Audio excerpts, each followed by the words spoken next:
Conversinha ao pé do ouvido de hoje. O nosso ouvinte Belair Rocha, que pede até pra gente dar... Bom, aliás, já demos um alô pra ele também. Pede pra gente dar um alô pro pai dele em Itumbiara, Goiás. Mais um então, ó. O Belísio de Souza Rocha, de Itumbiara. Ele faz umas colocações e pede pra gente comentar algo que eu acho interessante a gente comentar. Porque quando eu acho que não é interessante a gente comentar, a gente responde por e-mail, ouvinte, e não comenta. Porque eu gosto de jogar assuntos pra você pensar.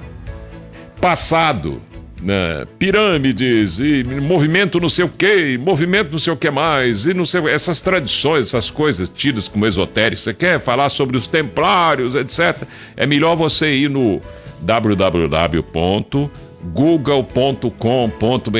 Tá tudo lá. Você fica dias e mais dias pesquisando. Aí, se você não entender alguma coisa que você viu no Google e acha que tem alguma explicação esotérica para coisa, se quiser perguntar, tudo bem, mas caso contrário já é coisa do conhecimento público, então não adianta a gente ficar comentando. Eu gosto de cutucar você para você pensar em novidade, né? Então, às vezes a pergunta do ouvinte traz algo que dá gancho, dá uma motivação para a gente contar alguma novidade para você, ou pelo menos bater num ponto comum para provocar o seu raciocínio. Então, o Belair, ele diz aqui que, Carvalho, você fala sempre que o ser humano é uma criança, e que cada um de nós deve procurar sua própria verdade, cada um tem a sua, concordo com isso, diz ele, né?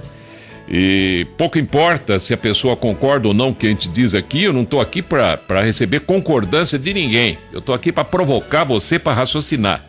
Agora, o que eu não aceito é falar assim, você falou um monte de besteira. Bom, besteira eu falo toda hora, porque eu só evoluo também de erro em erro e de falha em falha. E você também. Mas você precisa admitir isso para você também. Então, não fique achando que a sua verdade é absoluta, porque ela não existe em nada que se manifesta para a vida, porque tudo está na relatividade. Relatividade não pode mostrar absoluta, é lógica isso aí, pura, né? Então, ele diz que na primeira edição de 2005, páginas 110 do Almanaque Fantástico, tem uma reportagem com o seguinte título: Bem-vindo ao Salão dos Mortos-Vivos, em que o milionário paga para manter o seu corpo congelado, ou milionários pagam para manter seus corpos congelados, já que eles morreram, né? Ou tiveram a chamada morte clínica. E com a intenção, talvez, de ressuscitarem mais tarde, utilizarem o material genético para gerar outros seres ou coisa parecida. Essa situação mostra que o ser humano acredita que futuramente ele possa ressurgir à vida. Aliás, isso aí é uma intuição que ele tem, porque normalmente a gente ressurge a vida mesmo, mas o processo não é esse, né? E ressurgir a vida por intermédio da tecnologia e começar certamente a começar por esses milionários, né? Que por ter dinheiro acham que podem curar suas doenças. Então isso aí é falsa de crença na imortalidade da alma, né? De fé em Deus ou de conhecimento um pouco mais esotérico ou mesmo religioso, que faz o indivíduo fazer isso, né? E de não acreditar nos mundos paralelos, em vida, em outras dimensões e por aí. Bom, mas fazem isso, e daí? Aí ele pergunta: se a ciência alcançar tal feito, como ficariam nossas vidas, nossa evolução, a reencarnação? Você acredita que seja possível tal façanha? Hoje a clonagem é um fato real. Como ficará a evolução, história, vidas passadas a partir de um clone, né? Os animais já foram clonados, eles também têm alma. A árvore tem alma, o átomo tem alma, tudo tem alma, porque tudo tem que ter algo que anime, que dê vida àquilo, que dê movimento. Tem que ter uma essência dentro, senão não tem vida. Tudo tem essência, tudo tem alma. São Francisco de Assis sabia disso em 1200 e pouquinho que ele viveu. Ele foi à frente das cruzadas e aprendeu isso no Oriente. Por isso que ele voltou e até voava em volta do mosteiro dele lá, do convento dele, sei lá, né? E o filme Irmão Sol, Irmã Lua mostra isso, né? E com propriedade. Ele conheceu mantras que mexem com a gravidade da matéria e outras coisas mais que ele não podia contar, senão ele podia ir até para fogueira também na época, né? E virou santo e pronto, um grande ser humano, São Francisco de Assis. Bom, vamos tentar responder então, Belay. Ele diz que a colocação dele não seria tola. Então, não, eu acho que não. Você até fez uma pergunta que seja uma resposta interessante. Eu vou tentar resumir. O ser humano não tem acesso ao plano cósmico relativo à antropogênese em suas filigranas, ou por outra, nos detalhes, né? Porque não há livre-arbítrio assim, né, a tal ponto para que o ser humano possa ser o senhor do seu próprio karma. Só o camarada que está subindo a escada de Jacó, o ressuscitado, ele transforma-se em senhor do seu próprio karma. Por quê? Porque ele tem consciência dos seus atos. Agora, consciência dos seus atos não quer dizer que ele enxergue as consequências do que ele pensa, do que ele fala e do que ele faz, mesmo noutra dimensão, você está entendendo? Ele não tem essa consciência. Ele tem consciência de que ele está gerando algo para ele. Se é bom ou mal, ele não está nem aí. Esse é o indivíduo ressuscitado. Ele está trabalhando, ele está fazendo, que se você fosse se preocupar com as consequências negativas do que você pensa, do que você fala e que você faz, isso para um indivíduo que está subindo a escada de Jacó, você não faz nada, porque tudo gera consequência, tudo que você faz. Você dá R$1 milhão para um irmão seu que bebe muito, né, e que já tem uma tendência para desfazer da família dele e tal, e porque você ganhou no loteria, você fala, eu vou, quem sabe eu dando esse dinheiro pro meu irmão, ele se sinta mais feliz, ele para de beber, trata melhor a mulher, os filhos, né, e tal. Era o que faltava, beber mais, e você não sabe, é que você não tá dentro da cabeça dele, dentro do coração dele, para saber o destino desse teu irmão. Então você tá fazendo um enorme bem para ele na sua cabeça, que vira mal, e daí? Você deu o dinheiro, agora ele faz o que ele quiser com o dinheiro, e daí? Que se dane todo, o problema é dele, não o seu. Você fez. Agora gerou karma pra você? Não sei. Eu não sei do meu dia seguinte. O que eu tô falando é que tá gerando karma pra mim, se tiver azar, e daí? Será que eu tô falando tanta besteira que tô atrapalhando a vida de vocês? Quando vocês passarem pro outro lado, vocês caem no inferno porque o Carvalho mandou. Ué, então eu tô frito, né? Vou estar frito que eu vou pro inferno, pior ainda. Eu não tenho medo disso, é bobagem. Por quê? Porque eu tenho uma certa consciência de que eu ajo às cegas. Porque se eu agisse na luz, se eu agisse com consciência integral do que eu faço, eu não faria coisa nenhuma. Porque eu estou em busca da sabedoria. Se eu já fosse sábio, o que eu estaria fazendo aqui? Ué, ninguém é sábio a tal ponto que sabe tudo, já que os dias da criação estão correndo. Nós estamos no 4º dia e são 10. Faltam 6 setilhões e 34 mil anos para terminar tudo, então o que eu não sei é muito, mas muito superior ao pouquinho que eu sei. Agora dá para entender o Sócrates, eu só sei que nada sei. Você pensa que Jesus também não disse isso? Disse, eu só sei que nada sei. Você pensa que o Buda também não disse isso? Eu só sei que nada sei. E tem gente que acha que sabe muito, né? Pega um livrinho aí, lê, já, eu sou tal, eu sei isso, eu sei aquilo. Sabe nada. Ninguém sabe nada. Então, ninguém pode ser senhor do karma a não ser o ressuscitado. Mesmo assim, em termos, como eu acabei de explicar. Indo e vindo no aspecto reencarnação, do modo que lhe aprouver. Mas evidentemente que obedecendo às leis dos planos onde estão esses seres que sobem a escada de Jacó, que eles estão nos universos paralelos também. E são a grande fraternidade. Há um senhor da evolução, Belair, um senhor da evolução chamado, que as escolas iniciáticas da linha egípcia, a eubiose principalmente, chama de senhor Karuna, com K. Karuna significa, traduzindo para o português, senhor do karma.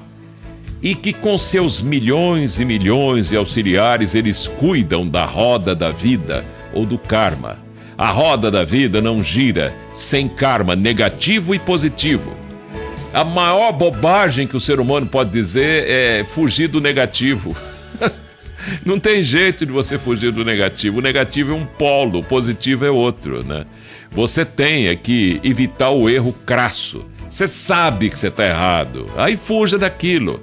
Parte para o lado daquilo que a sociedade chama do bem, mesmo botando um pé atrás, porque o bem pode virar mal também, sabe-se lá, mas parta para esse lugar que satisfaz melhor a você.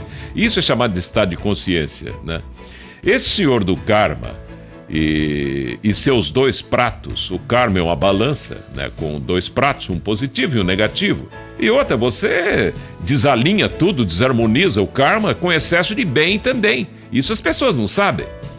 Excesso de bem desequilibra o karma também. Você sabia disso? Não, né? Não.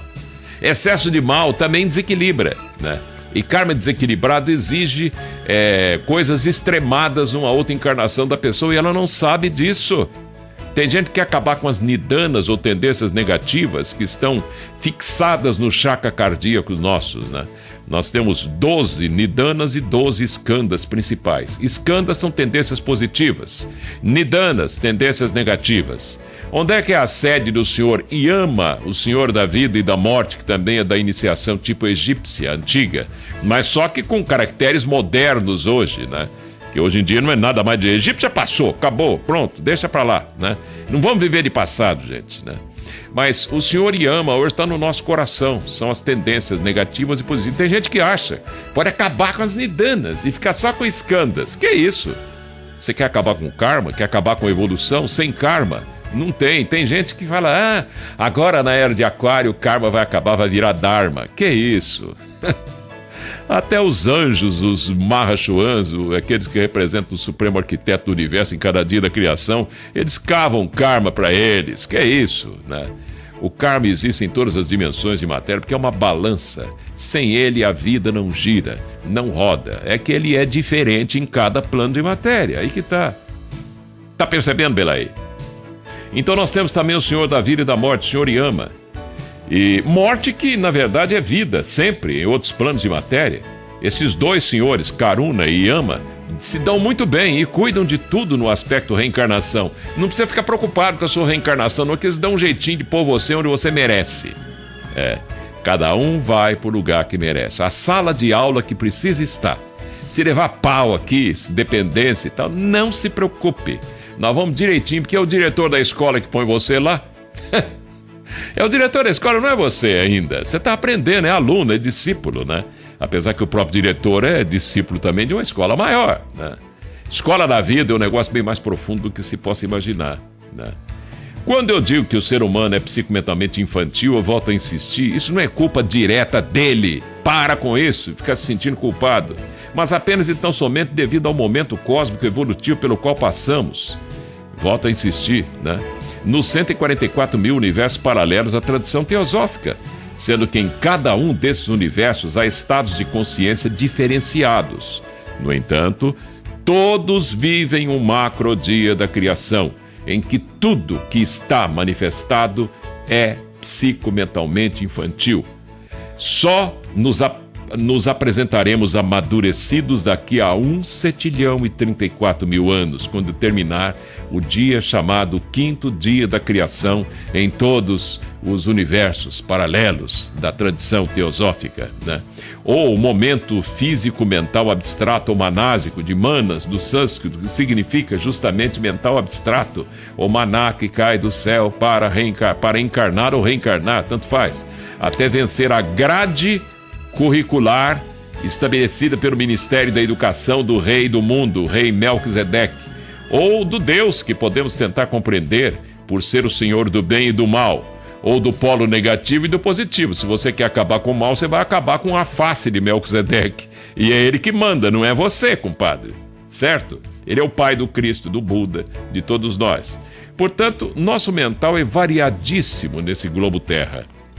Os melhores de nós já têm algum mental abstrato, mas só consegue se fixar mais no mental concreto, onde 2 mais 2 são 4, né?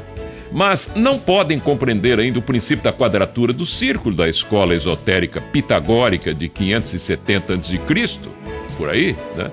No sul da Itália. Todavia, dentre nós, como temos um corpo físico que usamos para a manifestação do nosso corpo mais sutil, a que chamam de espírito, para que ele possa se manifestar, o mental de muita gente está enfocado boa parte do tempo no corpo físico. Daí, dar-se ao corpo físico uma importância que lhe é relativa e não absoluta, como alguns imaginam. Malhação o tempo inteiro. Mas aí o sujeito malha e cai no sexo violentamente sem saber que é troca de parceiro sempre. Gera micro-organismos no plano astral. Eles depois se materializam, quando nascem lá, eles se materializam nas canoplas do chakra, no plano vital, e daqui a pouco tem um bichinho diferente no microcosmo para atazanar a vida da gente. Ah, mas isso então é um grande mal, Carvalho. Não, não é. Tudo é experiência. Deus escreve certo por linhas tortas. As linhas tortas somos nós, né? Às vezes do sofrimento você extrai grandes lições maravilhosas de vida também, né? É no momento da crise que surgem as grandes soluções, né? Ou não, só verificar a história. Todavia, dentre nós, como temos ainda um corpo físico, nós nos usamos para manifestar esse sutil, muita gente está enfocada nele, nesse corpo aí, né? E não tem um corpo enfocado no mental abstrato. Então nós temos os nossos corpos enfocados no astral, que é o corpo de desejos, no mental concreto, onde somamos 2 mais 2 são 4 e só queremos acumular, né?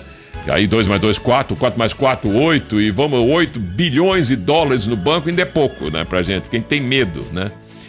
E então a maioria de nós também tem o corpo enfocado, a mente enfocada no corpo físico astral, o corpo de desejos, e desejamos o tempo inteiro, né?